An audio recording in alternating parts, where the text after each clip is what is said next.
Wait till people see this interview. You're going to get mail. Might get some female. Any idea how long that house needs to fester in the fridge before it gets mold? A very long. How many scoops you need to take before you realise it's shit? I'm gonna kick your. You know, shut up for a second, all right?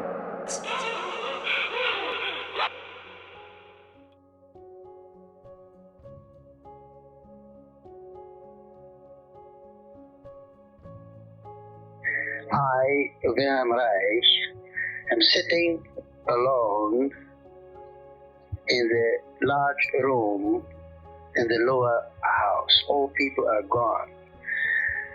In the morning and the whole day yesterday, a meeting took place of the members of the board of trustees of the foundation which carries my name. Everybody's gone now. And I would like to add a few words to the recording we made yesterday and today of the disaster which struck over us. This is a group session in primal therapy. The idea is to go back, uncover the hurts of childhood, relive them, and free the real you. There's nobody around. There's not a single soul, either here at Orgasm or down in New York, who would fully and really, from the bottom of his existence, understand what I'm doing and be with me in what I'm doing. They're all very good people. They're decent, honest, hardworking. I trust them. They're very good friends, all of them, or most of them. But this does not alter the fact that they all, without any exception, are against what I am doing. Before anything good came into my life,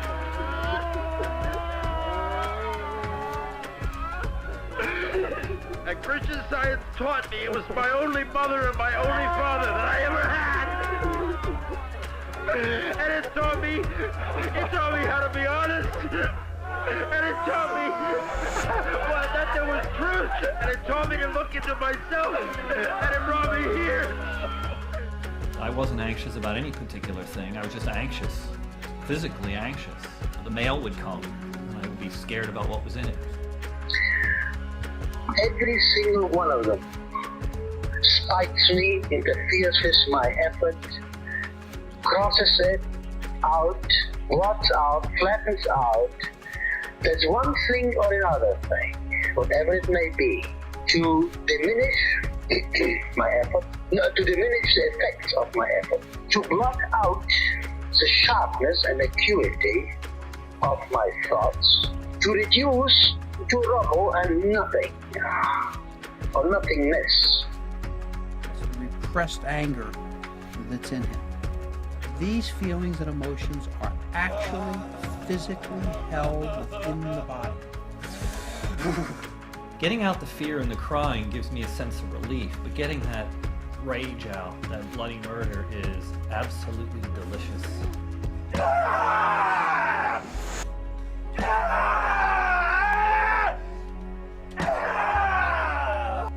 We encourage the release of the emotion. Ah! For fuck's sake, I fucking had enough! God fucking damn it! Ah! Ah! Ah! Ah! Ah! Ah! Ah! Ah! Ah! Ah!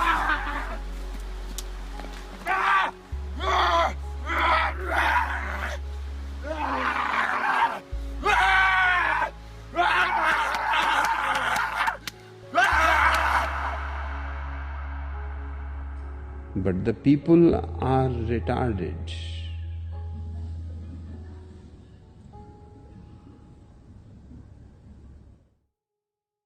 They tend to complain about, I think, the world's degenerate and all this kind of stuff, which, may be true. I don't know. But one thing's for sure, like they they have access to information that like you and I could only have dreamed of, like all in one place, like the click of the finger, you could find anything that you wanted. Whereas I remember ordering fucking books out of magazines and stuff. Like you had to sit there and wait for like a lot of it was just ages luck. to get them. Luck in a bookstore, and then you could maybe order something. Sometimes they would like couldn't even find a publisher to get the book, order the book from and stuff, even if you'd heard of the book. And like it was it was like and then the way to try and find things online. I mean, I remember there was this book series that was about like forbidden knowledge and stuff. It was like this big it was called like Amok. Have you heard of this? It was this old book. It was like all this forbidden. Basically, it's all like fringe stuff you'd get on the internet now all over the place. But there was just this one book sold it, and it was all like extreme politics stuff, extreme physical stuff, just all this bizarre shit. And it was like so hard to even hear about anything crazy like that, which is now just completely normal, and they're just seeing it all the time. And that was in this obscure book you had to order and blah blah blah. But now they're like starting with that stuff. So fuck knows the kind of weird shit they're getting into when they go down the rabbit hole. You know, that's they're starting at our old rabbit hole. Hideous to think about. You know, like the boomers get a hard time as well, right? But you know, they went through the same thing as us, but just way worse. Like just trying to come across knowledge. Everything was so controlled and so difficult to come across. I think that like a lot of kids now, they don't probably appreciate that. Like it's kind of like, why don't the boomers, you know, why do they think this or that? It's like their entire existence was controlled heavily. Everything, you know, everything was, how would you say, was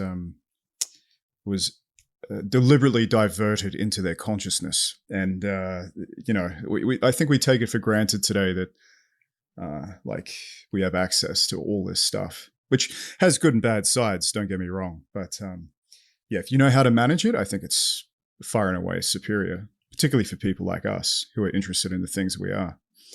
I think the ability to just go and look something up.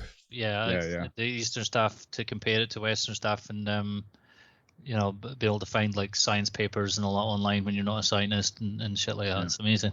So Reich. I heard a guy calling him Reich. I think this is maybe the way to say it. Yeah, I've heard Germanics say that before. And I'm pretty sure I saw a documentary once where some people interviewed these old guys that lived in the town where he had his little compound. And I forget what that's called. It was called like Oriner or Organon something or other. I forget. I'd have to look it up.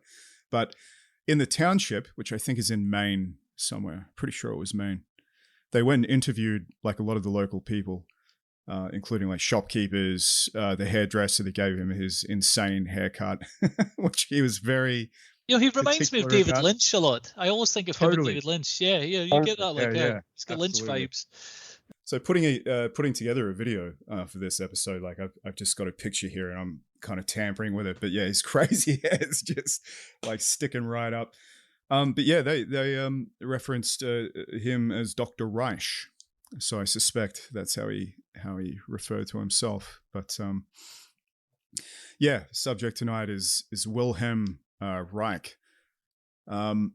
So I guess maybe a good place to start for people, because I don't think everyone's fully aware of what Reich did and how it's relevant to like muscular armor and you know, body-based psychotherapeutic practices, et cetera, et cetera.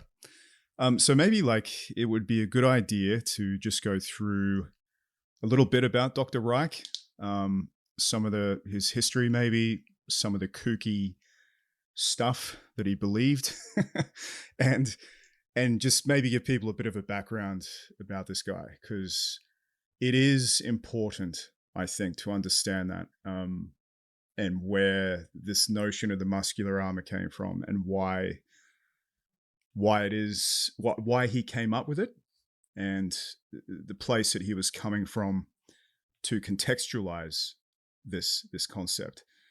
Because I think you see a lot today with psychotherapy, some people that have taken the reins on Reich's work is they've gone off in what I would describe as kind of fluffy directions, kind of a little bit silly, a little bit cliche, you know, that love and energy and university kind of stuff.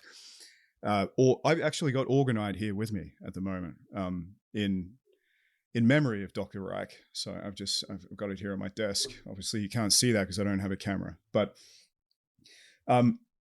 things like Orgonite, energy, you know, cloud busting, all that kind of stuff. Because that tends to be what people focus on. They don't actually focus on his body work or vegetotherapy and his idea of the character. No one ever talks about that either. But in many ways, I think that's like the most interesting part of Dr. Reich or Dr. Reich. So in that respect, I'll just, if you don't mind, Kevin, I'll just run through a quick kind of thing that I just put together here, just to help people understand where this guy's coming from. Unless you have something to add to that. No, you go for it. You know more about him, and you have more experience with his work than I do. So it's best if you give people an overview, and then I can maybe make some comments in the margins. Yeah, sure. Sounds good. Reich was, I guess, I consider him anyway to be the progenitor of this idea of muscular armor, which is the thing we're talking about tonight. We're talking about the regulation of the musculature, tension, release, flexibility, or the tonus of the muscle, all these different things. The fact that we have them in psychotherapy today, I think, can be largely attributed to Wilhelm Reich, as well as other things, you know, like the free love of the 60s, or the kind of, I guess, what some people call the sexual chaos, all that kind of stuff, although not entirely derived from him, in a very large part, I believe, is probably derived from him. And that's because he tied up these ideas of sexuality and orgasm in particular with this idea of muscular armor and orgone energy coursing throughout the body. So I first picked up a Reich book. It would have been in like, you know, very early 2000s, maybe even late 90s. I can't remember exactly, but I would have been maybe 19 or 20, something like that. And I had this like insane girlfriend. And on her bookshelf, when I first met her, I went into her apartment, and, you know, she was kind of one of these, I guess you could call her a hippie, kind of Naomi Wolf, beauty myth kind of person, mixed with kind of being a Cure fan, and mixed kind of what, at the time, you know, that Trent Reznor heroin chick kind of thing was popular. So she was kind of one of these kinds of people. And yeah, fond memories, I guess. But she had on her bookshelf this book called The Function of the Orgasm. And I was like, what the hell's this? Because I'd not really considered anything like that before would be possible in psychological literature. So anyway, to her credit, she was able to explain it to me pretty well. And I was pretty fascinated with it to start with. Yeah. Verbally. And then, well, I won't go into that, but maybe in different ways, hands-on and verbal, which is a part of the therapy, funnily enough. So basically that's what got me into it, and through this I got into Hyatt and people like that when I kind of got sick of the utopianism of Reich and the Marxism of Reich, because that really just didn't sit well with me. But anyway, a little bit about Reich. So Reich was a German Jew. He was one of Freud's so-called inner circle in Vienna when Freud was working there. I think maybe there were about 6 or 7 acolytes in this group. Some of them were very well known. People like Adler, I think Jung was a part of this group, and a couple of other fairly prominent psychological or psychoanalytic figures.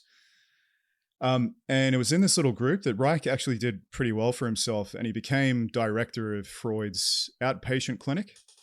And this is kind of important because this is kind of where Reich gets his, or the foundation of his philosophy or his method eventually. For those interested, I actually have an essay on my Substack about what I consider to be Reich's mistakes. And I think that his mistakes were largely formed during this era. Like, he made certain assumptions because of Freud's work that he transferred over into his later work. And I think as a result, there are several very significant errors in the way that he eventually viewed what was going on in the human body and how that related to neurosis and stuff like that. So anyway, his whole thing at that time was reconciling Marxism and psychoanalysis, which was a big thing for him. And that's very telling in his work when you read it. This vein of utopianism in Marxism, I don't think he, as I was saying, he never really ever got rid of it. And I think that it actually ends up diminishing a lot of the useful things that he has to say. And people tend to get hung up on that as opposed to the actual body work and the body therapy that he developed a little bit later. So he began to consider things a little bit different from Freud after a while, and this kind of led to a kind of split. I guess a good way maybe to summarize what the nature of this split was that basically what Freud attempted to do was, through speaking, he tried to bring things that were unconscious into conscious purview in his patients, and that he thought basically then those things would resolve themselves eventually with talking with a therapist. Whereas Reich started to disagree with that, and he started to go his own way, and he developed something that we know now as character analysis. And basically his idea was that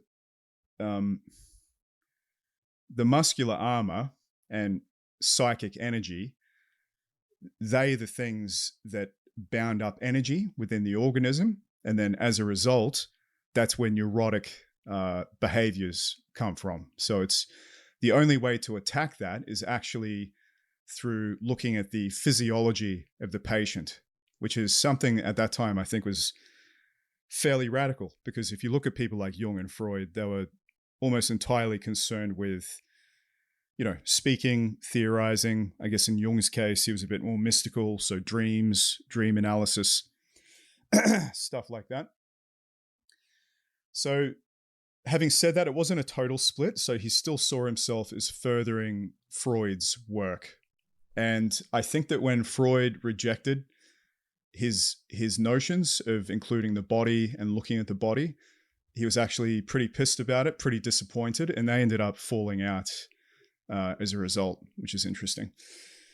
So I guess in short, Reich devised his theories to explain character, which is something we're going to talk about today. But the way he did this was with two theories. The first theory was orgasm theory, hence the function of the orgasm, because he felt that the orgasm was the primary expression of the psychic pulsation of the organism. So if you are healthy, you should be able to orgasm effectively, I guess, or with full release. And if you were neurotic with character, like strong muscular tension and other problems like that, then it could probably be seen as being, how would you say, derived from some sort of sexual repression, and that probably your orgasms wouldn't be as fully expressed. And he noticed this in a lot of his patients. So that's what kind of led him to this kind of idea that, character and sexuality and tension in the muscles and the physiology are all bound up in the organism, and they all need to be looked at for patients that had neurotic symptoms. So what he did was he proposed these theories. He proposed that muscular armor was a kind of protective mechanism in many ways. And as I was saying, it retarded the pulsating nature of what the organism should be. and the armour was retarding something that we all know now as orgone energy. And this psycho-physiological pulsation, if it was retarded, it would then lead to neurotic symptoms. And then he saw neurotic symptoms through the entire civilization. So he was like, everyone's completely mental. And the reason everyone's mental is because they're all wound up. They're all tense.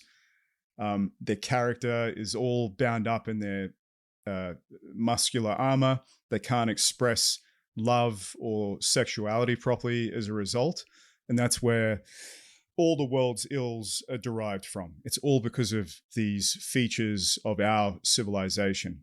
And he was very explicit about calling it a patriarchal civilization. He saw this oppression of the organism and its sexuality as primarily a patriarchal thing, which is very interesting. And you can probably see then that many modern leftist philosophies would have taken probably a little bit from this assumption that he made.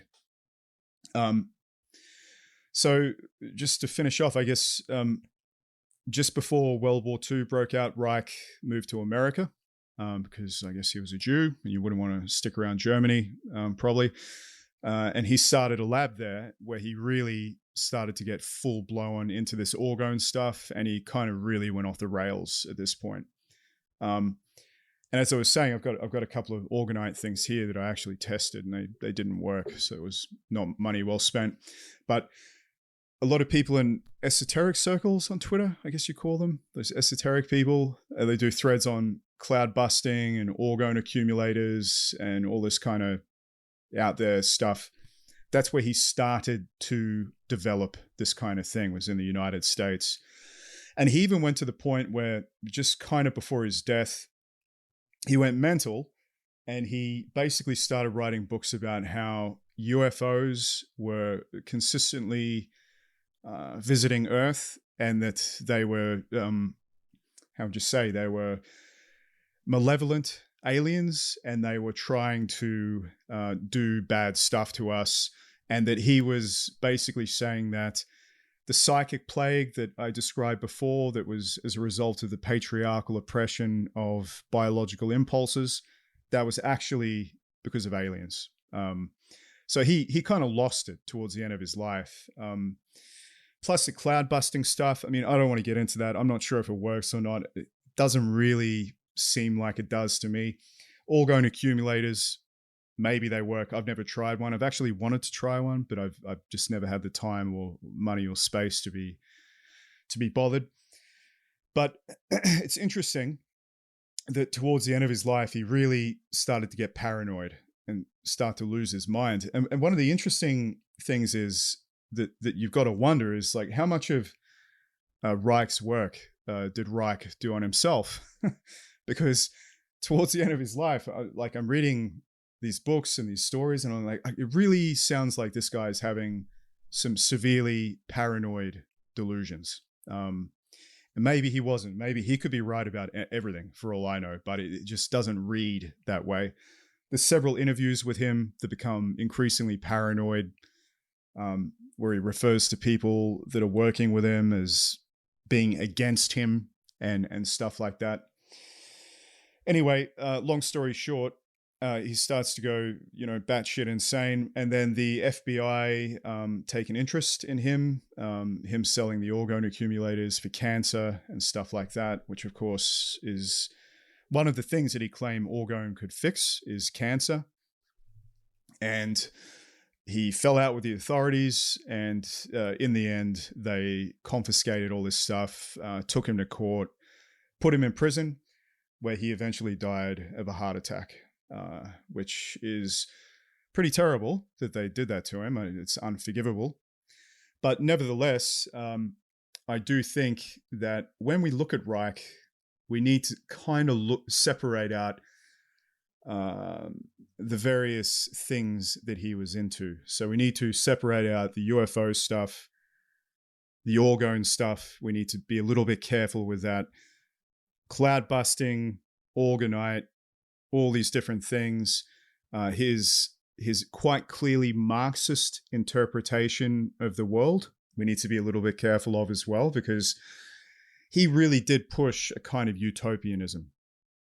And I'm the kind of person that doesn't at all believe in utopias, but he seemed to feel that all people needed to do was to have more orgasms, do this work, and, you know, everything would be fine, and get rid of patriarchal oppression and all this kind of stuff.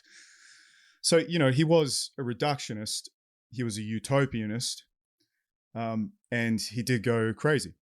So I think in that respect, we need to be a little bit careful of Reich. But on the other hand, which is what we're going to talk about tonight, he developed this theory about muscular armor, and he developed a therapy that was based on his theory of muscular armor and character, which is the purpose of going through or having the next 2 episodes, is to go through this stuff in a bit more detail. So I think that's Reich in a nutshell. And obviously there's a ton more to it. And I encourage anyone to read his stuff, even if it's just for shits and giggles, because many of his books are still fairly interesting. And as I was saying, many people seem focused on the wrong things about him, in my opinion, because actually the body work is very able to be used for personal benefit, as long as you're careful with it. But overall, I'd say just be a bit careful, because I think that the theory of therapy that Reich put forward is more or less totally mistaken, I would say. And we can get into that a little bit more later. But anyway, that's my introduction of Reich. I don't know if you've got anything to add. I might have forgot some stuff there, Kevin, potentially. I just started to rant a little bit. Yeah, it's useful to think of him as kind of 3 phases. You know, his early phase, he's an orthodox psychoanalyst, and then he develops this, what we're talking about here, about the character analysis and the muscular armor and the interesting stuff to us. And then later it's the more spaced out stuff, and at the end literally spaced out. So I find it useful to understand the development of ideas and practices like this, to understand it, to see what the good things are and the bad things are if you look at the history of the development. So I think with him it started by, he was doing the talk therapy, and during talk therapy he noticed sometimes the patient would sit in different ways, or he would see a physical effect on their body based on just talking. So like he broke with Freud, where Freud would have the patients on the couch looking at the ceiling or whatever, and they're not interacting directly with the analyst. So he broke with that and started interacting with them more directly, and he was noticing different changes in their bodies when just through the talk. So then at some point he decided to just start working directly with the body to see if that changed the symptoms and the problems that the people had, and then it kind of developed from that. I think from that idea, a whole lot of assumptions came that you should just treat it directly. Just because something works doesn't mean that that's the best method for continuing forever. So I think that was one error he made, is you just need to release all the tension in the body, then everything will be fine and all these things will go away. It's part of his utopianism, really, that you were talking about. So the later stuff, I think anyone who's been involved in any kind of esoteric practice or occult stuff at any point in their life will know that a lot of weird stuff will happen happens to people similar to Reich seems to have been experiencing. The paranoias, the weird phenomena, weird biophysical things, strange coinencidences, seeing underlying secrets and patterns happening that other people don't see, that kind of thing. And a lot of it just sounds like someone who's done too much Kundalini yoga without knowing much about it, or doing some weird occult stuff. And that brings it to how much was what Reich was doing just Western therapy, or how much was it actually intermingled with Eastern mystical systems? It's complicated. But I think the basic energy he's talking about, I think, is the same thing as those systems when they're talking about Kundalini or whatever, but in a completely different framework. I think his middle phase, where he's focused on the character analysis and the muscular armoring and how to de-armor, I think that is still useful in many ways. I think it's limited in other ways. And if you get involved in that stuff, you need to not get pulled into and agreeing with the underlying assumptions that he has, that you just need to get rid of all the energy, you just need to release all the tension, then everything will be fine.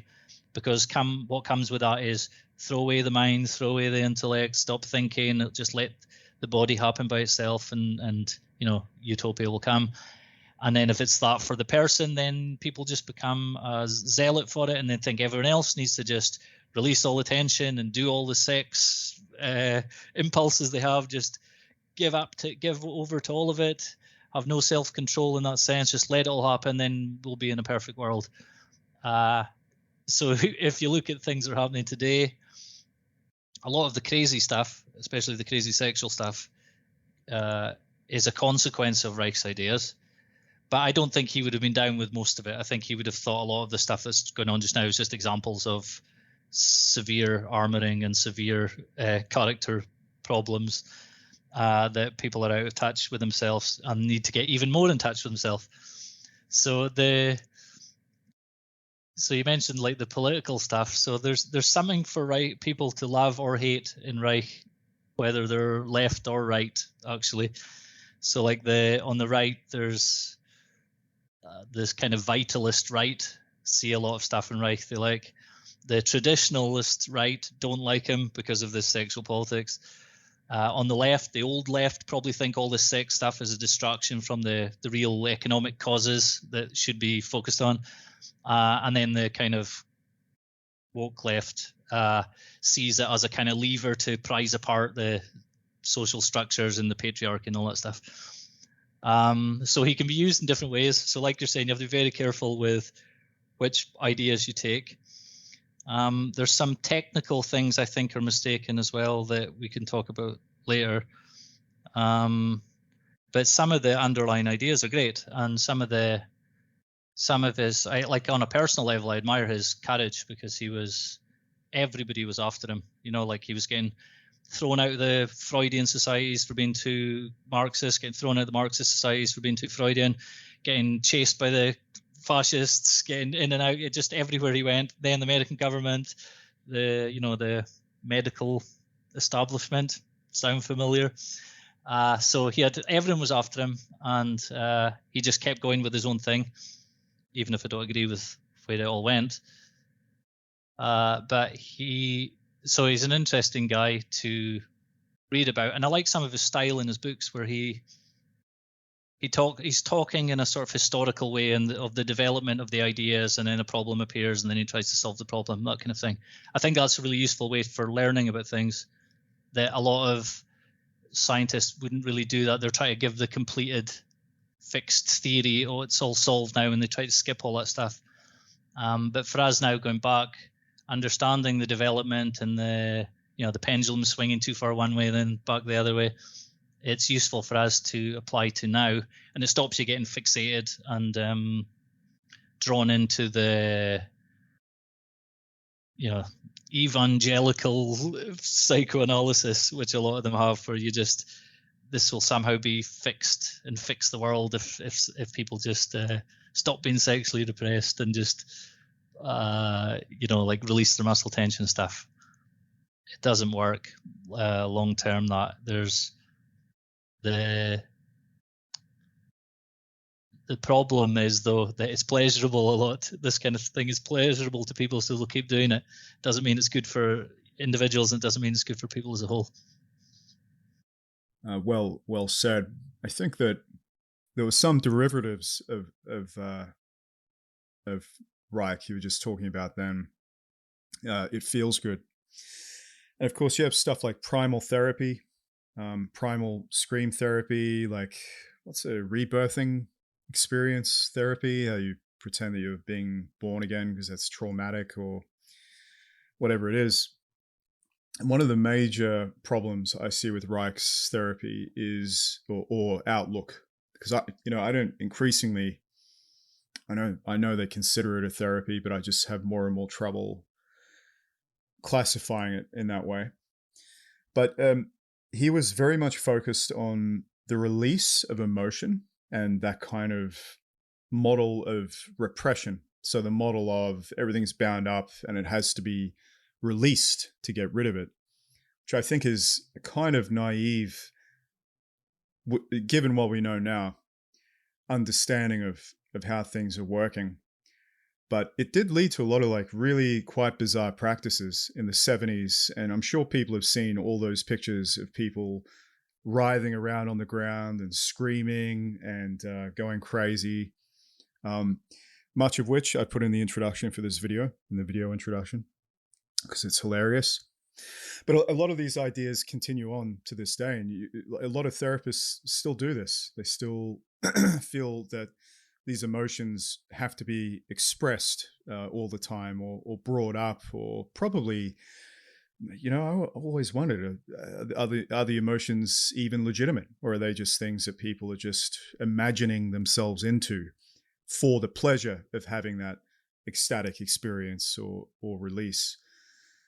But anyway, Reichian therapists, by and large, the ones that I know about, they do definitely refer to Reichian work as therapy, as psychotherapy. And they're very reluctant. And I remember this from a few message boards that I used to go on with people like Jack Willis and a number of other people. This is many years ago. It was well over a decade. And I used to watch the arguments that they had. And at the time, it was really split into the groups of utopians versus the groups that were kind of revising this idea of the armour, that you don't have to get rid of it all, that there is some function to having it. And there used to be these fantastic arguments. I can still remember them. But the one thing most of them were unanimous on is that Reichian therapy is not like a cult in any way. And they really hated being lumped into that to a ironically neurotic degree.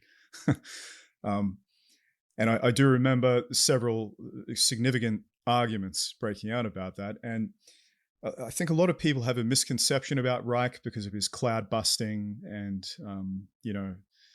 UFOs and all this kind of stuff, that Reichian work is a cult in some way, or it's mystical. And this is referring back to how you were talking about where did Reich get his methods, which is something we definitely need to talk about in terms of the Eastern mysticism and all that kind of stuff. But it's not chakras. They always were talking about how this is not chakras. He didn't get it from there. That's not what it is. I can remember, a lot of these discussions.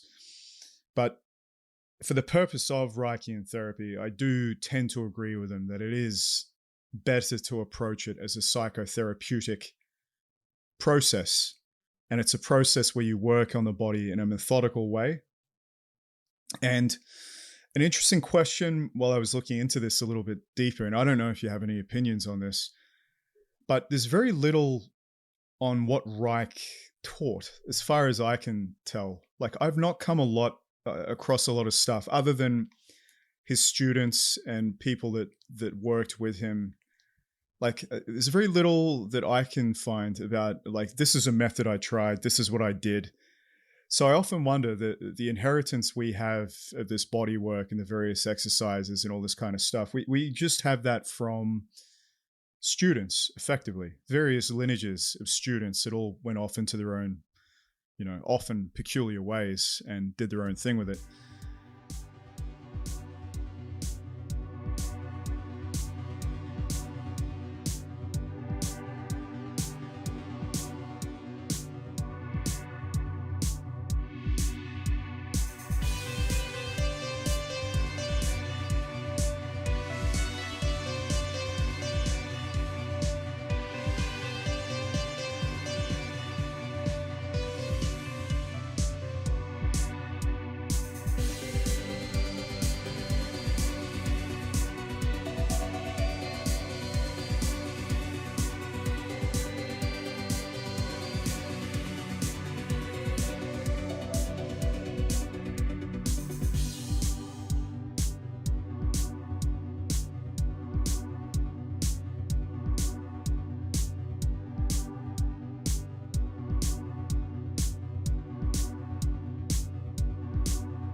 Do you think that what we have is strictly the kind of thing that Reich did to people? I often wonder. And by what I mean by the thing that we've inherited is, working down from the face to the feet in segments, the various exercises, sticking your tongue out and talking, or, leg lifts or whatever it is. I often wonder, how much of this work did Reich do? How much was introduced by people that came after him? I'm not even sure. And I've personally not been able to find much about it in his writing. But I don't know if you have. I mean, maybe you've come across something that... Yeah, I've seen very little explicit techniques that he's explained, exactly what he was doing. That I haven't seen anyway. But I mean, I haven't read all of his stuff. And just extrapolating from other men who've come up with systems and their immediate followers and what the immediate followers did with the ideas and techniques, extrapolating from what I've seen with other people I know better than Reich, it's guaranteed that a lot of the stuff that's come down to his won't be stuff that he did, and will be variations on it, and will be a misunderstanding of some key concepts. And that's just the nature of knowledge and techniques, I think. So it's hard to know what he really was doing. But I mean, I think in some ways he thought that the core,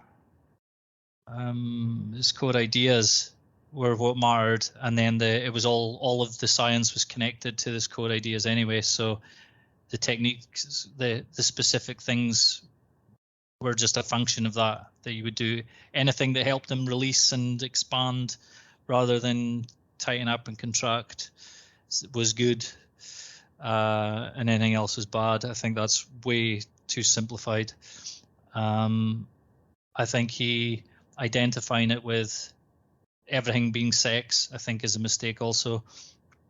Well, he conflates two things. He conflates the sex instinct with whatever this deeper, energetic, physical, expand, contract mechanism, or however you want to describe it. I like to use pulsation, because he often referred to that as pulsating. He conflates everything down to sex, which obviously is getting from Freud. But I mean, they know now that sex isn't the primary. It's not the primary single emotion. There's various emotional systems, one of which is sex, and him and Freud both, because obviously they didn't have access to brain imaging and stuff like that at that point, so they conflated the sex impulse, sex drive, with the general, explorative, seeking drive that people have, where you're out looking for stuff, you're looking for new things, you're, that kind of enthusiastic, like a dog running around sniffing everything, kind of thing that mammals have. That expanding outward motion, they conflate that with the looking for sex. They're related, but it's not the same thing. So it's a mistake to reduce it just to sex, because when he did that, then everything became about the sex and the orgasm function.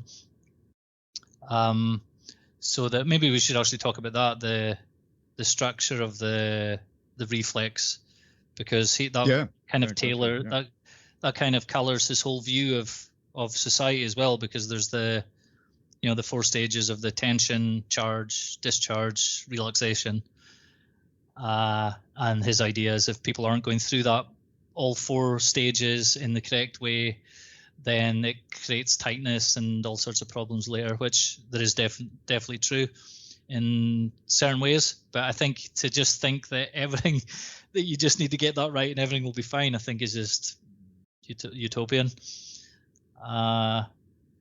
But there is something to that people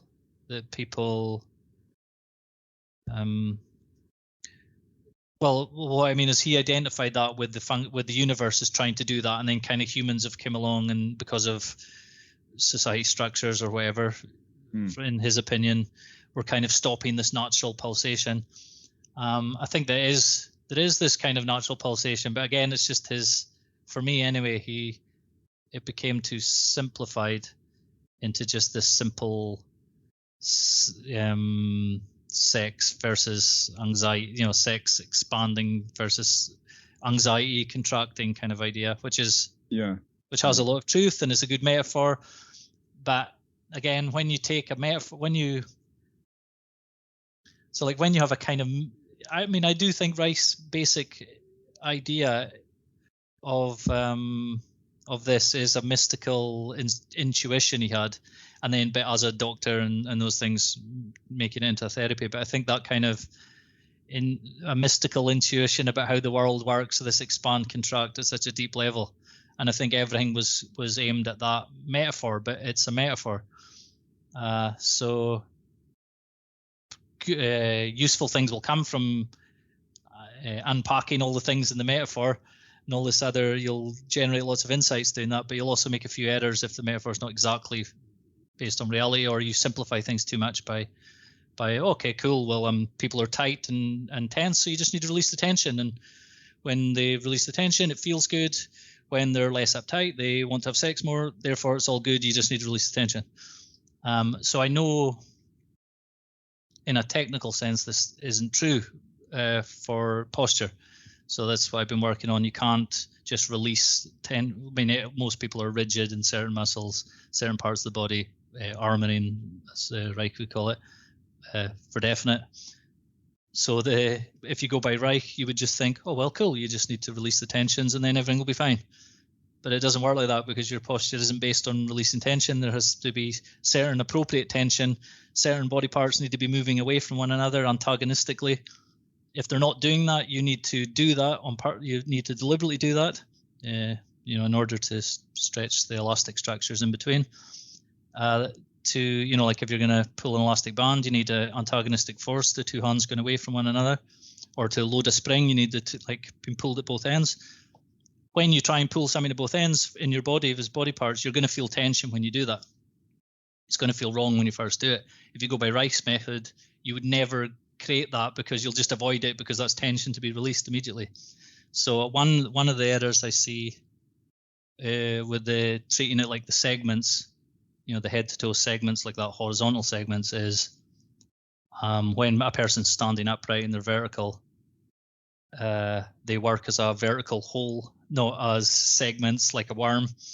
And in order to have optimal posture, which to me means moving the bones around in such a way that you're stretching the elastic structures to make them work as springs, you can't do that by releasing the segments horizontally. You need to lengthen the thing as a whole. But in order to lengthen the thing as a whole, certain horizontal segments will release tension. So it's whether it comes back to what I said earlier about whether you're directly trying to do it, directly going in there to release the tension in the muscles, or whether you're restructuring yourself in a different way that results in that as a kind of side effect, or it's a means to an end rather than it being the end in itself. So I think Reich's central idea makes people make that error, makes them make the mistake of thinking that you just can let things go and they'll be fine. And this, you see this in the political stuff as well. If you let everything happen with no structures, you end up with a sort of chaos. That's the same thing that happens in the body. If you release all the tensions, you'll just end up flopping over, and you just create another problem. So like on a personal level, I've seen various people who've done a lot of Reichian work, and I'd been working in Reichian based work for a while, personally, not with people. And I just noticed that people I saw, they didn't have great posture. They were kind of flopped out. They were very low tension. They're very relaxed, but they kind of flopped over, and they kind of had rounded backs, which is the release shape that Reich was going for, with the orgasm reflex, where the two ends of the body are want to come closer together and they would kind of fold in the middle. Well, that's great if you're having an orgasm, but it's not if it's for your posture. You're just slouching over now, but you might feel all released and no tension. Anyway, this is where I kind of parted with it, because it just doesn't work on that level. However, if you do that, when you do it, you'll really like smash open personal problems, that are just tied up in muscle tension that you think are an emotional issue, but it's just a bunch of muscle tension that's kind of holding together the issue or creating the issue even. And when you just smash open the tension, then sometimes it'll just evaporate. The problem will just disappear. Again, that's a problem because when that happens to you, you have this huge aha moment. It's such a big experience. You think this is the truth.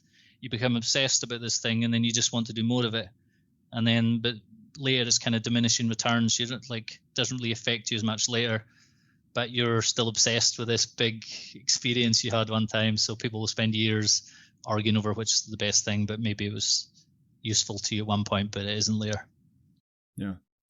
It's the same old story, isn't it, with mystical systems, or in Zen in particular, they say that if you see the Buddha on the road, kill him. And I think that you do get fireworks from this work. So you get quote unquote spiritual experiences or weird physiological states. Maybe you do a Reich and you see UFOs and think there's a galactic battle going on. That isn't the purpose, is it? That's kind of like a side effect that you should almost ignore because it's just getting in the way of the actual biomechanical work that you're trying to achieve, as you were saying. Just going back to a point you were talking about, the utopianism. I think that Reich, like a lot of people of that era, they really suffered from, and we were talking about this once, this noble savage myth again about like that some degree of, civilization is a thing that makes men evil and makes them bad to one another. And all we need to do is to undo all those structures, institutions, undo the individuals themselves, take away the morality, take away the religion, because the religion teaches them to be sadistic and psychopathic. And then everything will be fine because man's state of nature is that of a noble savage living in a forest where everything was fine, and that's what we kind of need to return to. And I am paraphrasing a bit here. I don't think he thought exactly this, but I do think it is this kind of underlying mythology with a lot of these guys from that era. They assumed that the structures of civilization were designed to repress people and to take them away from their natural orgasmic state. And this is probably one of the major shortcomings in his outlook, and that does filter through into his work and technique, I think. And it's tied up with the way that he expresses certain characters based on the segments that you were talking about before. So you have the oral character, all the different characters that all have these different neurotic features to their personality, which was all based on when you stop developing as a child. So some people stop at the anal phase, some people stop at the oral phase, and there's all these reasons why the child stops at these various phases. You might have some of one type of character, or you might be more so an oral character with a little bit of being an anal character, or the various other designations that he had. But what's interesting about his classification, and when I was doing a bit of research for this episode, it kind of struck me that there's almost like there's a very judgmental way that he classifies people. So it's like everything is messed up, like everyone is messed up, and you're all neurotic, and you all just basically have these neurotic features, and you're all oppressed, and you've all just got to release all this stuff out of your muscles, and then you'll be okay. Then you'll be back to your primordial state. Again, I do think there is some truth to it, but when people do go through the literature, you'll really notice that there's this noble savage type mythology underlying a lot of his assumptions and outlooks and the ways that he expresses things in his therapy. Just for my own part, where I get a lot of value out of his work. And I think increasingly I'm starting to think this is probably one of the best elements of what he did, as far as I can tell, having not used it for much else, admittedly, but is his breathing stuff. So opening up the rib cage, expanding it a little bit, because what I notice with people is they can't breathe at all. Like, they are so wound up that many people can't even take a deep breath competently. Like, they sit there and they struggle. They'll tell me that, like, I just can't breathe that deeply. I can't keep this rhythm because it's too slow. I can't get that much oxygen into my body. So where I get the biggest benefit from using it is before the session, loosening people up effectively, loosening up their rib cages so they can actually take a breath. And I only do I only really use maybe 4 or 5 exercises, depending on where the tension is, whether it's diaphragmatic, whether it's in the belly, whether it's in the chest, whether they're recruiting ancillary muscles to breathe, which a lot of people do. And I find that using those exercises prior to a breathwork session pays real dividends, that people become much more comfortable with the breath and they can really deepen their practice. And I've had a lot of good feedback about that. So yeah, as you were saying, I think Reichian therapy as an ancillary work, so work that can be used if you're changing, in your case, the structure of the body. I could see how, even though the horizontal segments are not particularly useful, if you knew the system and how it could assist you bringing structure to the body, it would be quite useful. Definitely it's useful for breathing. A lot of the exercises that are a part of that therapy are very useful. But anyway, just my 2 cents.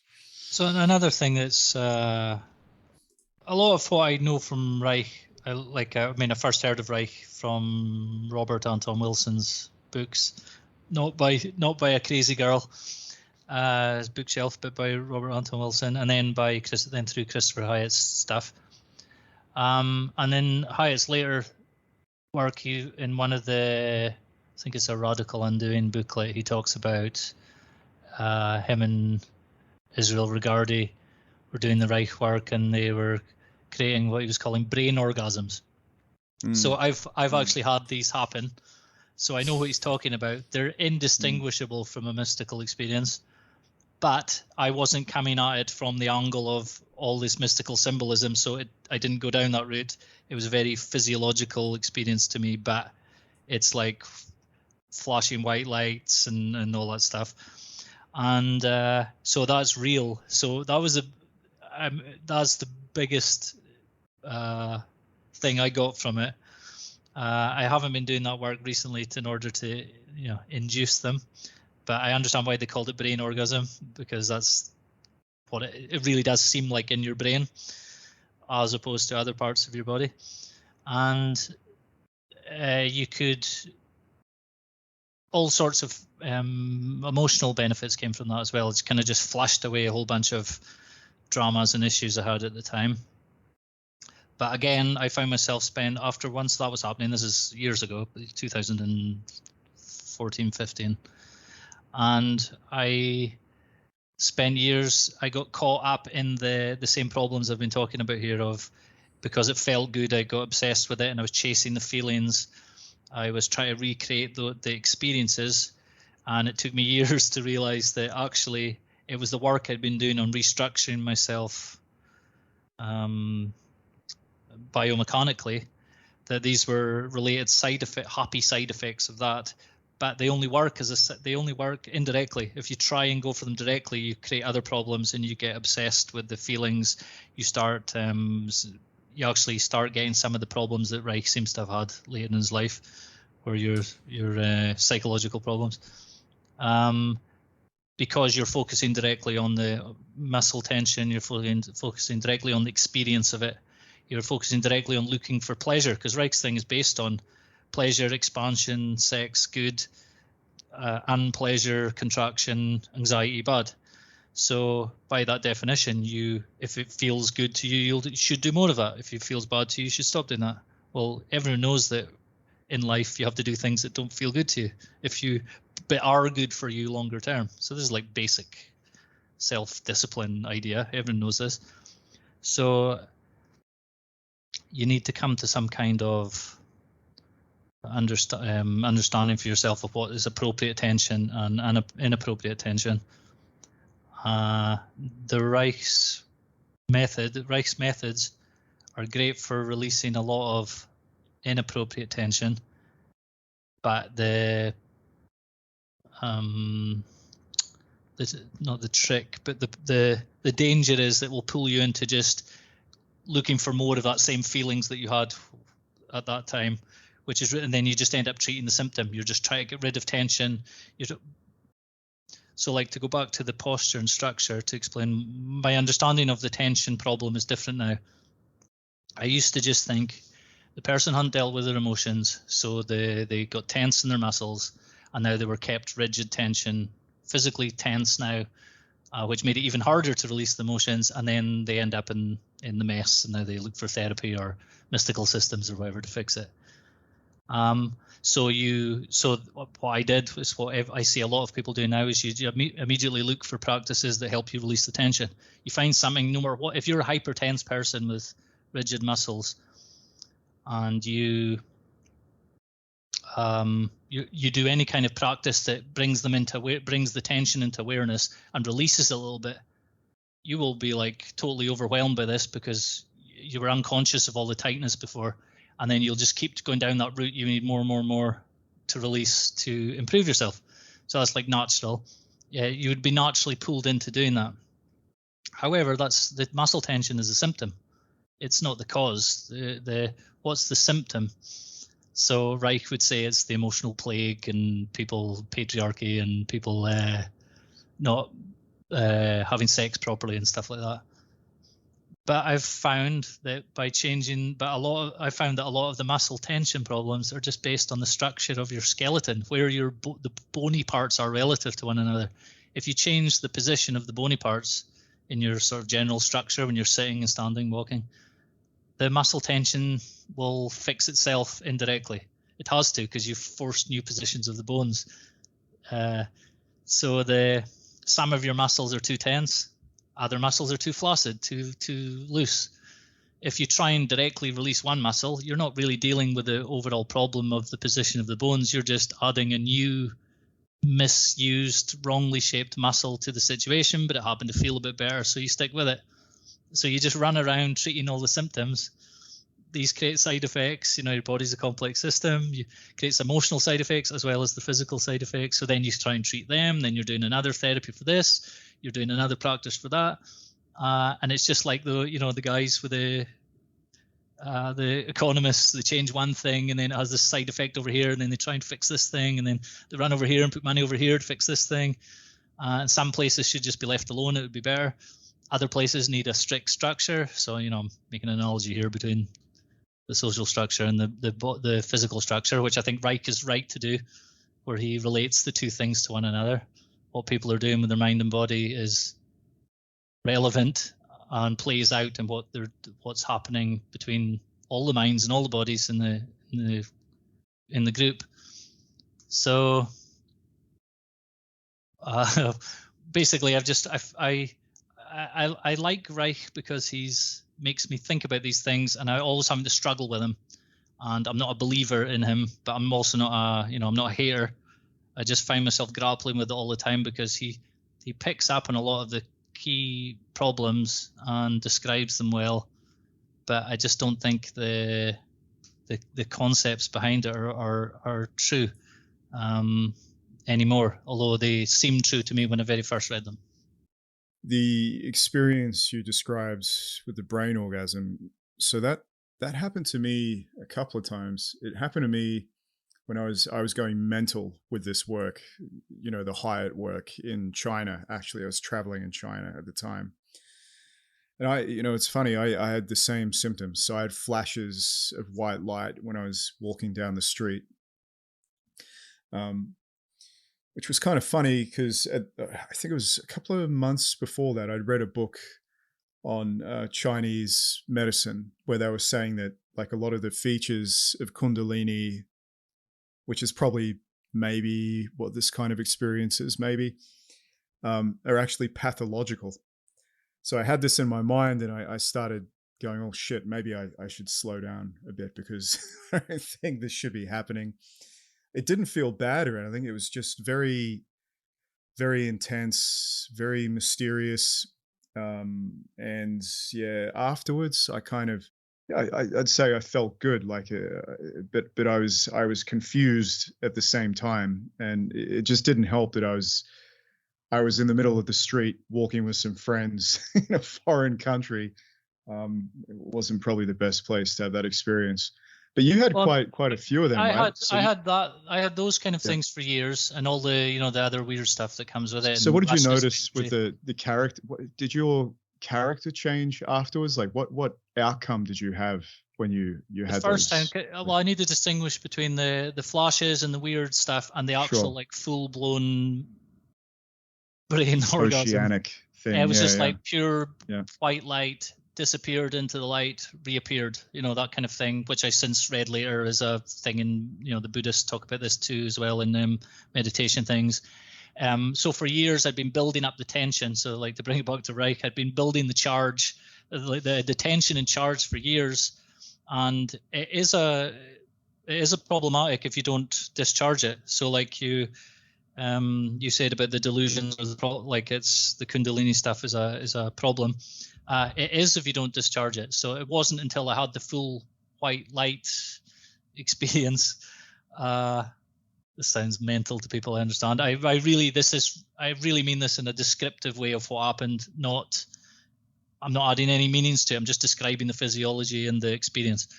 So like that happened, and then it completely kind of reset my brain and my mind for ages. But up until that point, which I hadn't noticed, and this is a sort of underlying tension, which is more kind of existential fear of life that had been there before. And then after that experience, ever since then, I don't feel that. I just I feel connected with the universe. Just put it that way. That had effects on character. So I stopped doing things that were actually just fear-based, terror of life-based, but I didn't know that's what they were. And I started working on things that I wouldn't have otherwise. Then I started working on again, try to get this to happen again, but I just got lost in the tension and charge phase and didn't reach discharge consciously. But then it would start happening by itself, and I was going through these cycles that were happening by itself, and I would have this explosion of like these mystical experiences, but were always deeply related with like body energies in the body and stuff. It was all very physiological for me, although I've read descriptions of these things happening to people where it was much more mental. It seems much more mental and symbolic, but for me it was very physical. Over time, that kind of the craziness, because my life was just totally crazy for a couple of years like this, all these energies going. And then eventually over time, the cycles of the charge, discharge, relaxation, I was having big trouble with the relaxation part. The cycles of it's kind of settled down and stopped being so extreme, and then just start happening kind of, you would say naturally. Without really having to do anything. A lot of the discharge moments seem to happen in my sleep now, and I don't go through all the crazy experiences. It seems to be just, I'll just notice that I've kind of the reset thing has happened again. Just to clarify, that's an energetic discharge during the evening. Isn't it? It's protoplasmic, psycho-physical. It's psycho-physical. It's as mental as it is physical. Sure. And it kind of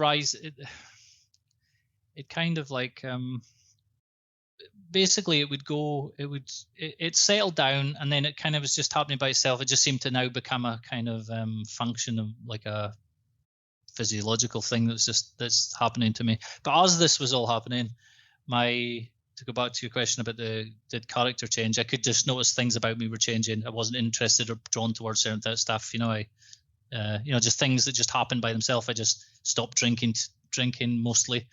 Like I was drinking too much and I just stopped drinking with no effort. I just didn't want to do that anymore. I stopped stupid relationships and stuff like that without really much effort and struggle like there was before. So the theory I kind of came to is that when you bring it to the discharge, the kind of the full brain orgasm, it just like after a physical orgasm, you are kind of settled and reset for a while, and you're like you have that that peaceful moment. You kind of disappear for a while and then you reappear, and you're slightly changed for a while. But then in normal sense, you just go back to normal later, and you're uptight again later, and then you're horny again later or whatever. In this, it's the same thing, but it's happening. It really does seem like it's happening in your brain rather than the genitals. It really does seem like it's closer to the light in the sky than it is to the earth and the ground. If that makes sense. It really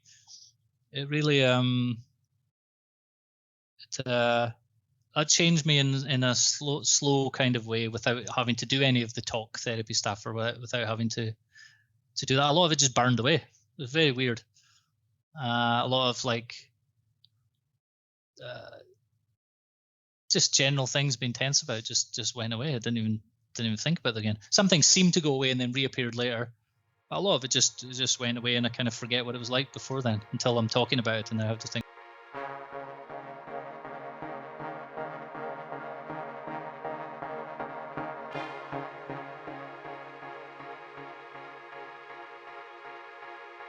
Would you like to?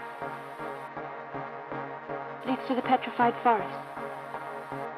Do you think I'm attractive? Would you like to? Would you like to be loved by me? A lot of dead old trees in the desert that turned to stone. Do you think I'm attractive? No. You talk like a darn fool. No wonder she fell for you in the first place. It is a compliment. What did you say your name was?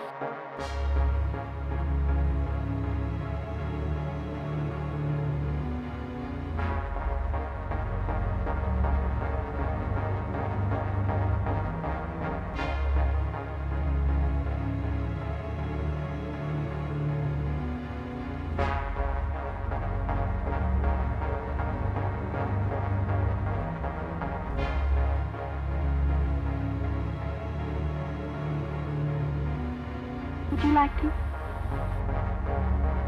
Leads to the petrified forest. Do you think I'm attractive? Would you like to? Would you like to be loved by me? A lot of dead old trees in the desert that turned to stone.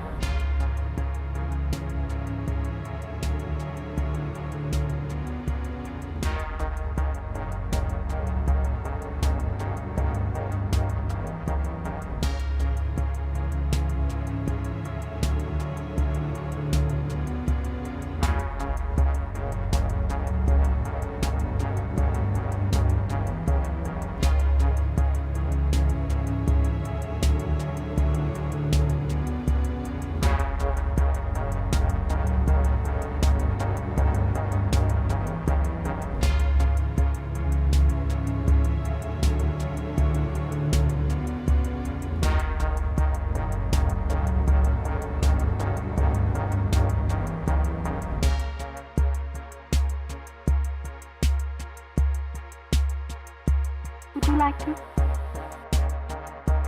Leads to the petrified forest. Do you think I'm attractive? Would you like to? Would you like to be loved by me? A lot of dead old trees in the desert that turned to stone. Do you think I'm attractive? You talk like a darn fool.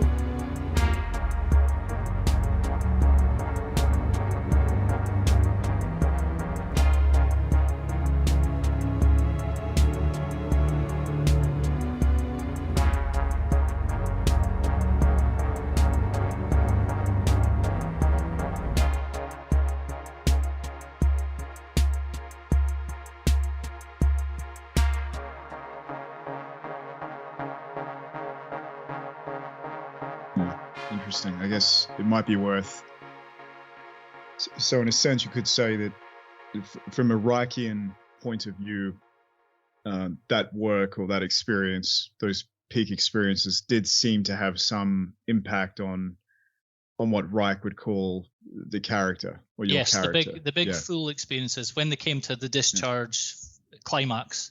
So I think he's right about that kind of pulse thing. If it didn't come to the discharge climax, discharge here, don't get excited, everybody. It doesn't necessarily mean a physical discharge.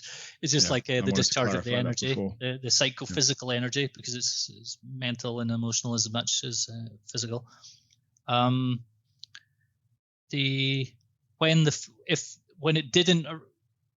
it wasn't the full experience, it's all just problems, energetic problems, buzzing. It's irritating you all the time. You can't function properly in the world. You get, all the annoying things, mood swings and weird experiences, weird dreams, all that stuff. But then once you have the experience, which I couldn't really get under control myself, because myself is just this top bit of your brain thinking around, and there's all this other stuff going on underneath that controls you more than you want to believe. It eventually found its rhythm, or I got out of its way, or whatever, and over time. But I mean, I think Reich, a lot of the stuff that you see him, the things he gets involved in later, it's like a not correctly discharged building of this tension and charge. So it goes back to what you said of how much of his own work, of his own methods, was he applying to himself. Yeah, I suspect not a great deal.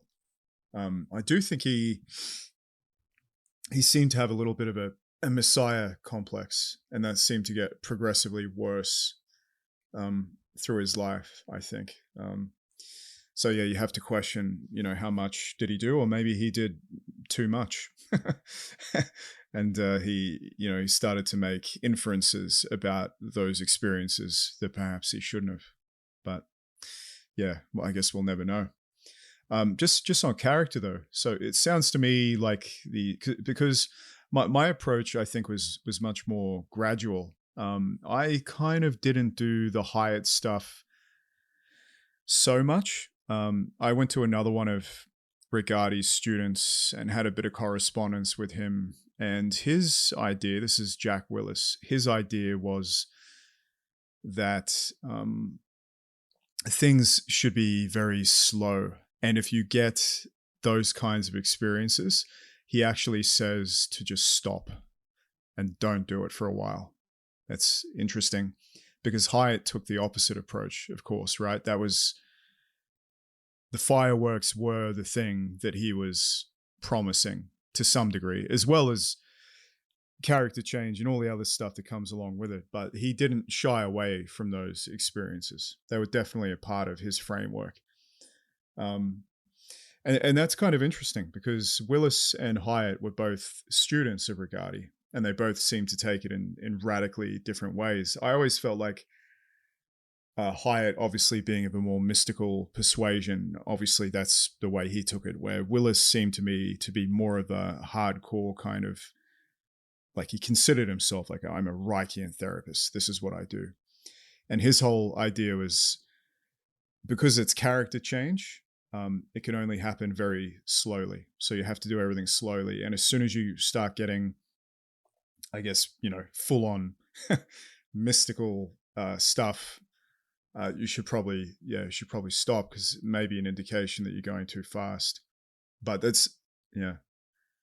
And it's the same with me, the experience, right? Yeah, exactly. And it's the same with me. When I had those experiences walking through China, I was just going fucking balls to the wall, like doing it every single day, which they say, not even Hyatt says don't do that. That's crazy. Oh, you can definitely make yourself go mad doing this stuff if yeah, you're not absolutely. careful, without a doubt. And Reich himself is a cautionary tale. I'm not saying he was mad, but like he had issues. And but I mean, the character stuff, I mean, he really is onto something. There's the physical movements and the way someone is in their body. You can often see playing out in their personality. There's a connection, there's like an uptight body, uptight mind. You'll see someone with a very floppy body. It's out of control. They're very floppy in their ethics and their behaviors. They kind of just go around with the flow, and they're like, you can see them. It's like they're physically trying to flow too much by flopping around. And then you get the uptight person who has might have very rigid ideas. There seems to be Reich's idea that the rigid body armor goes with an authoritarian personality. I don't think it's as simple as that, but there's something to that. Makes sense. I mean, if you look at the famous example of Mussolini's face, or there is a certain kind of logic to it. I kind of see what he means. I don't infer the same moral judgment of it as he does. I tend to take a more objective approach. Like I tend to see humans as just having adapted to the environment they're in. Like, I don't think, he's a sadomasochistic, psychopathic personality and, all this stuff that he used to go on with. But a really interesting part of what Reich spoke about when he spoke about character is that the character is never seen by the person. It's kind of always inferred. Like it can't be seen. So in a way, I think what Reich was saying is that character is kind of like a statement a person is making about the interior and the exterior, about himself and the world out there, and the relationship between the two things. And that's what he said character essentially was. This is actually probably, in my opinion, the most useful part of Reich's therapy. And of course, the body work as well. But a lot of people just do the body work and they don't do any of the verbal work. And what's not very well understood is that Reich actually insisted on there being verbal work. And the verbal work was conducted to try to get to the bottom of someone's character and try to bring elements of the character into conscious purview. And we can see that, that influence from Freud. We're talking about Freud before. That was his modus operandi. So using these language techniques and body techniques together are actually quite important because character, in Reich's opinion, was basically just the way someone approached life, that interaction between the external world and the interior world. But it wasn't immediately apparent to the person. You can only really ever infer what your character is. You obviously can't see yourself, right? You can't see yourself as someone else sees you. And even then, it's how does someone else see you? Someone else is only seeing you according to the way that they see things. So it's always an inferred thing. Character is not something that can necessarily be like objectively understood. But basically, I think what character meant to Reich was that it was someone's behavior, it was their personality, and it was these things, the expression of all these different things. And that is what the character is. And that what Reichian work is also about is doing the body work combined with some sort of verbal work as well, which is designed to bring the character into more of a conscious purview, basically. So you're more able to change things in the moment, as you see fit, rather than being victim of these impulses and behaviors. So yeah, anyway, I just thought that was relevant to what you were saying before. It is, yeah. I mean, it's useful to think of the verbal work as really conceptual work. You're cleaning up the concepts you have about things, including your understanding of your body and mind-body relationship. You can't just, that's another one of Reich's mistakes, is like he's just working at the lower levels and thinks you can just, they understand that, like you're saying, the way people are using Reich, not him personally, they just jump straight to the body stuff and the lower levels, and they think you can just ignore the higher conceptual stuff. Obviously, if he's insisting that you did the talk therapy along with it, he's not saying that.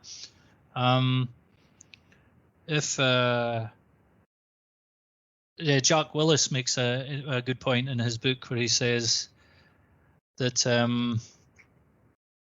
when you start to do the work, and he's talking about doing it slow, you have to do it slowly and to change the character. If you try and change the character too fast because it's not explicit and you can't see it directly, if you try and change it too fast, you will unconsciously react against it and you will start sabotaging it. Basically, you'll get in your own way, or you'll have some kind of problems because it doesn't want to change. It's there because it's there.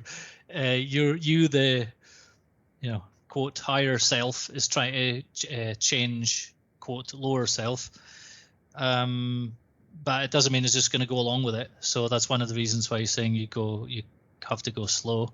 And I find this even just in the posture-based work, where you're just deluding yourself all the time. You're thinking, you're going by your feelings, you're doing one thing, you look in the video, you're doing a different thing. You're constantly deluding yourself. So when you're working with the level of character, you're definitely going to delude yourself, because part of the character, in my understanding of it, is the lies you tell about yourself and the things you don't like about yourself that you're hiding from yourself. Well, if you start doing body work that starts releasing tension patterns that are tension patterns which hold down those thoughts and those feelings, and they start being released, you're not going to like some of them, and you're going to react to some of them. Some of them you'll react so quick to you don't even know that's what it is. You may, find yourself picking a fight or something. You don't realize, you don't know why you've done it, or addictive behaviors or whatever. So with the character stuff, you have to constantly be working top down conceptual change at the same time as bottom up physical body work stuff. And it's the vast majority of people who are interested in this stuff, who are drawn to this kind of stuff nowadays, are just throwing away the conceptual side, other than a few kind of woo-woo buzzwords that make them feel good. They're not actually getting down into what it is they actually think about these things and how to understand these things, and to really attack their delusions about these things, because it's not just a case of throwing in some new ideas and you'll be fine. You have to work through the bullshit ideas that you already have, and a lot of them are about you yourself and your character and those type of things, and you don't want to change them. So in one of the other episodes we're talking about, you don't, in a way this is going against nature. You're being unnatural, because your natural inclination is to stay the way you are. There's reasons for it, survival wise, but if you're interested in this stuff, you're trying to change these things, or think you're trying to change these things, but some of them, when you start bringing them up, you might not want to change anymore. And the only way you can see that stuff through is by change the verbal level, the conceptual level, because you need something to understand and hang these experiences on in order to navigate them. But Reich's mistake is you just let out the energy, and it will it will all take care of itself. That's the utopian or mystical kind of intuition I think he had behind this thing. But as a sciencey guy, he didn't go down the mystic route, but you see it coming out.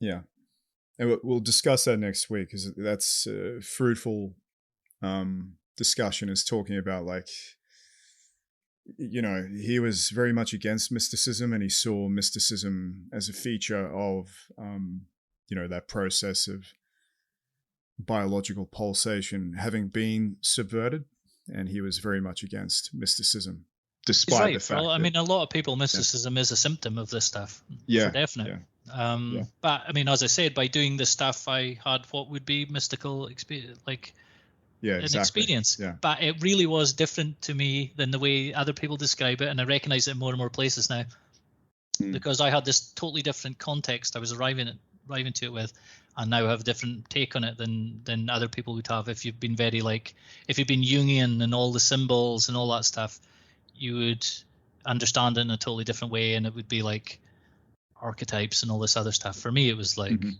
very physiological, rising up into the mind, both literally from the lower body up to the upper body, and conceptually or metaphorically. the lower selves to the higher self or whatever.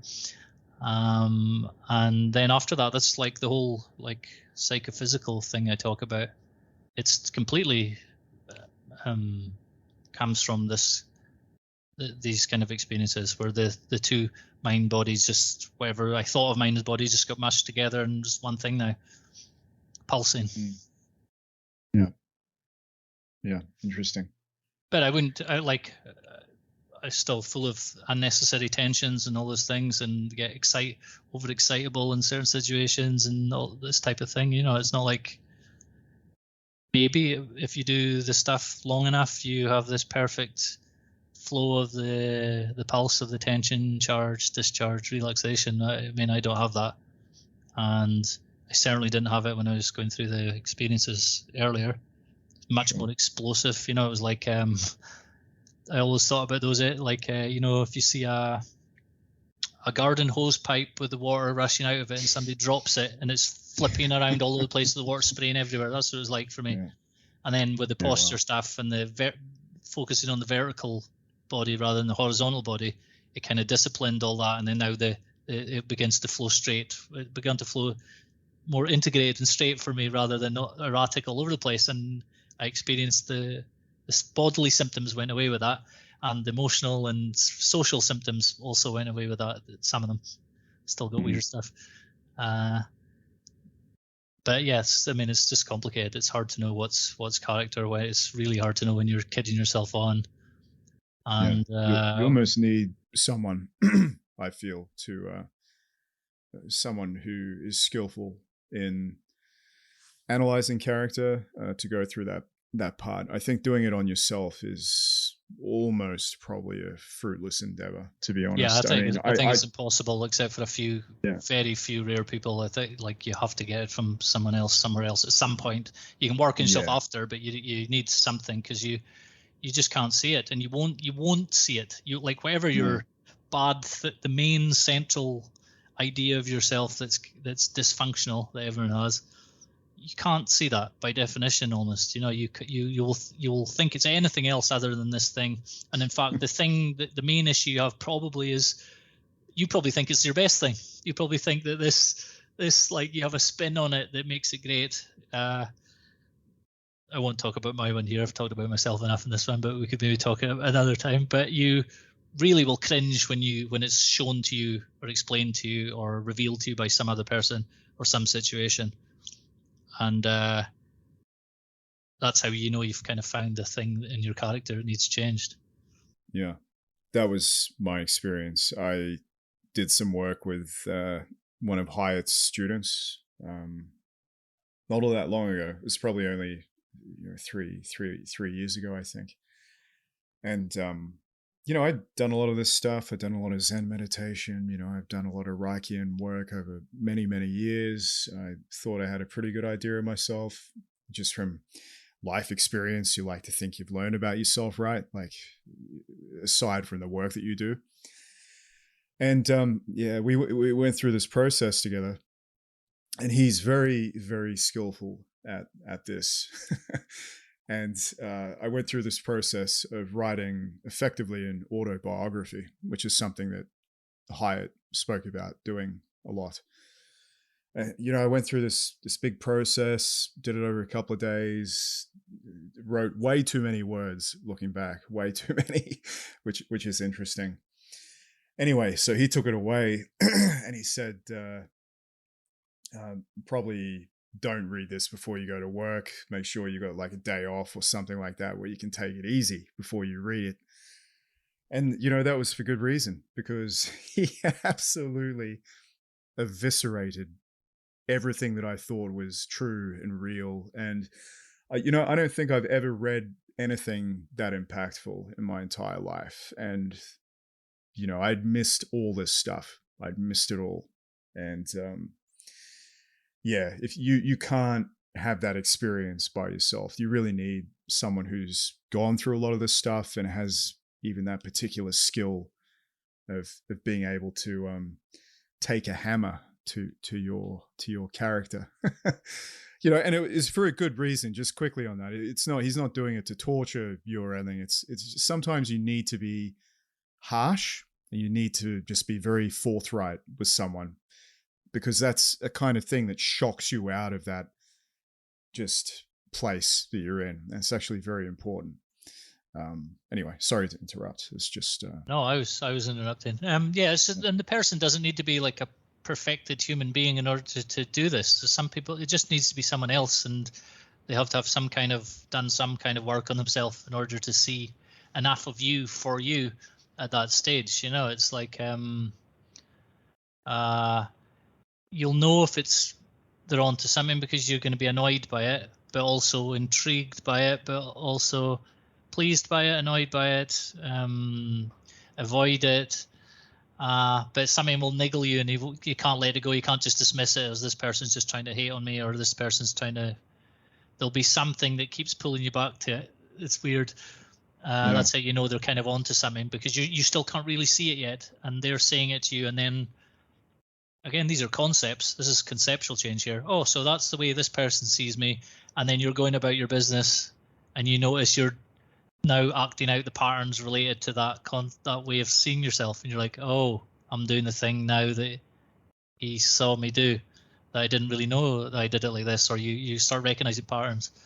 Yeah. The other thing is, it takes a long time to work through. It does. You know, the other funny thing is a lot of what we do comes from an internal compulsion. And I think a lot of the idea of this work is to come to a position where you understand yourself well enough, or as if you go and pursue something, you're not doing it out of some emotional compulsion or behavioral compulsion. So what I mean by that, just as an example, you know, there's a lot of people online who are like, oh, I just want to escape society. I just want to go and live on a farm or an acreage, just to, you know, just get away from everyone because, you know, they're all so terrible and they're horrible. And but I think that honestly, a lot of those kinds of decisions, a lot of those kinds of desires and drives don't come from a place of freedom of choice. They come from a place of compulsion, coping mechanisms, behaviors that you're not happy with, that are really about you, that you're trying to escape. A whole range of different, you know, coping mechanisms, effectively. And I think that what people, having someone to correct you, the most valuable proposition that they can offer you is to expose all of those different ways that you're deceiving yourself.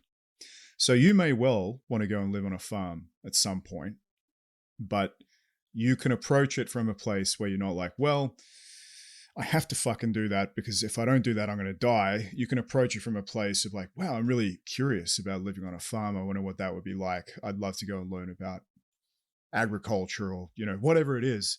But those two experiences are completely different experiences. And the experience that you'll have coming from a different place are completely different as well. And I see a lot of people, and I saw myself for so many years behaving in such a way that was quite compulsive. And the compulsion was being driven by elements of my character that I was not aware of. And it wasn't until this individual pointed out many of those things, compulsions, whatever you want to call them, that I actually took a step back and I'm like, you know what? I actually don't think I need to do this. I don't think I need to do that anymore. I don't think really that's all that important. I just had these breakthroughs one after the other where my flexibility of choice became much greater, shall we say. And a lot of the things that I thought were important before turned out not to be so important. And many of the things that I wanted to do, I went and did them from a different mental origin. And therefore, I believe the experiences I had were of a completely different quality. So that is another element of the verbal part of the work that I think is inescapably valuable. Certainly I found it to be so. That was my experience of, the character work of this kind of therapy. I don't know if you've had I like what you said experiences there like that. about the most valuable thing you can get is someone to point out your delusions and defects to you, harshly as required, but with good intention. It's in good faith. The reason they're doing it, they're not doing it they're not doing it to destroy you long term, but they might be trying to help you destroy something short term. But it's for your benefit that they're doing this. That's really like a minority of people, tiny minority of people who are interested in this stuff, and an even smaller amount will actually go through with it because it's already a certain type of person who's prepared to look at themselves like this and to go through the kind of suffering of it. Most people just aren't. They're looking for us feel slightly better in the moment, which is a lot of the attraction to Reich type of stuff with people nowadays, somatic kind of therapies. But there are people who are like, no, I want to get to the bottom of this living thing, this being, this animal on this planet, but somehow living all my time in thoughts and feelings. What is this thing that's happening? Realizing that you're not what you thought you were or who you thought you were, and then just following that thread no matter where it goes. It's just a certain type of person. It's just drawn to this. So it can be hard to find the people. It's difficult to find people. There are. We can tell from our 150 viewers on YouTube. although we hit 805 subscribers tonight, so that's we actually put some runs on the board, which was good. But 805 weirdos. Yeah. Next stop 1,000, I think. That'll be a momentous occasion. 1,000, as you say, 1,000 lunatics all coming together. A bunch of these people are your weirdos that you brought here before I turned up. True. So I can't take credit for this gathering of weirdos. Yeah. Well, hopefully, with your input, we can find some more. Just quickly before we go, and I think that was a good note to finish things on. On armour, and I was interested to get your opinion on this. So, as you say, Reich tried to approach things in such a way that he wanted to get rid of all the armour, just keep undoing armour, keep doing that, keep letting tension out of the body. Obviously, that's not it's not biologically feasible in an evolutionary sense to keep doing that, because you need to be on your toes in a jungle, running away from tigers or whatever it is.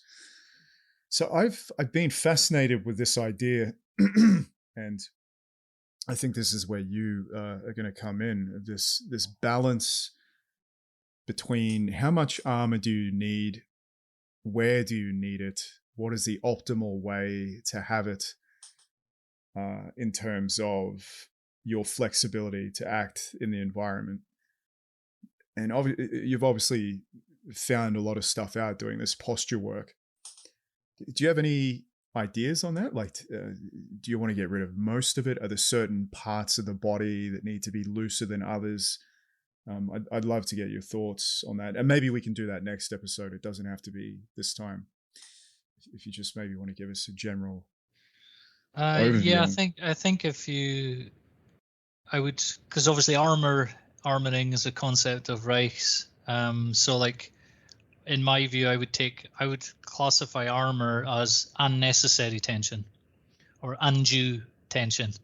So that's like, whereas it seems to me, my understanding for him, it seems to be all kind of tensions are like that, are unnecessary. And it goes back to the noble savage kind of theory, or lost paradise. We used to be perfect and free, and now all this society has made us all tight, and we need to get rid of the tightness, and then we'll have a free society again. That's kind of this kind of really simplistic idea.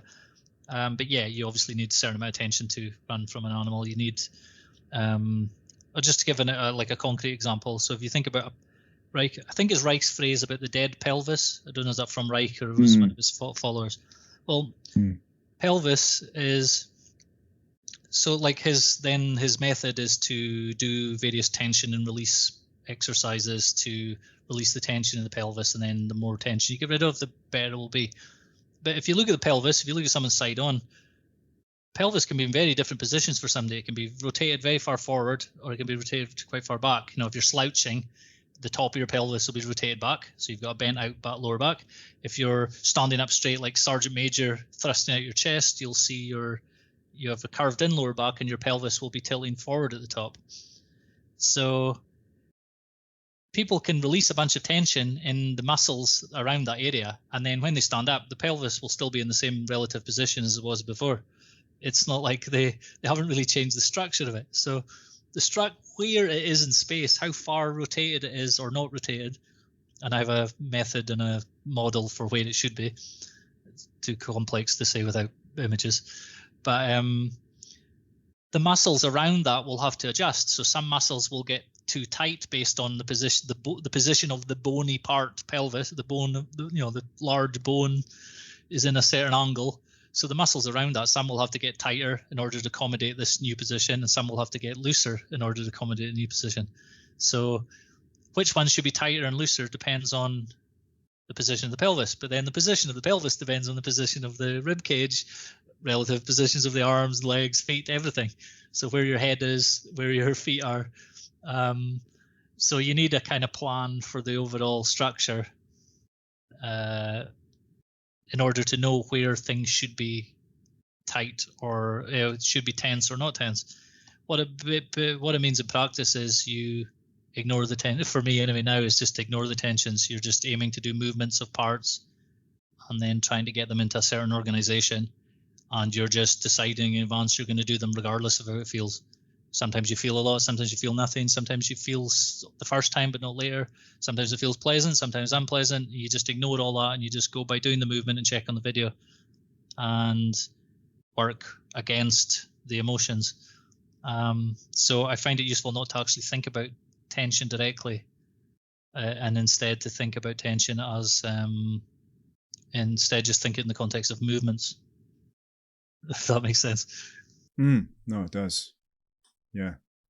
No, that's a good answer. Yeah, that's interesting. I'd like to go through it in more detail sometime for sure. Okay, well, I think that should do us tonight. So, yeah, I guess we'll catch up next week.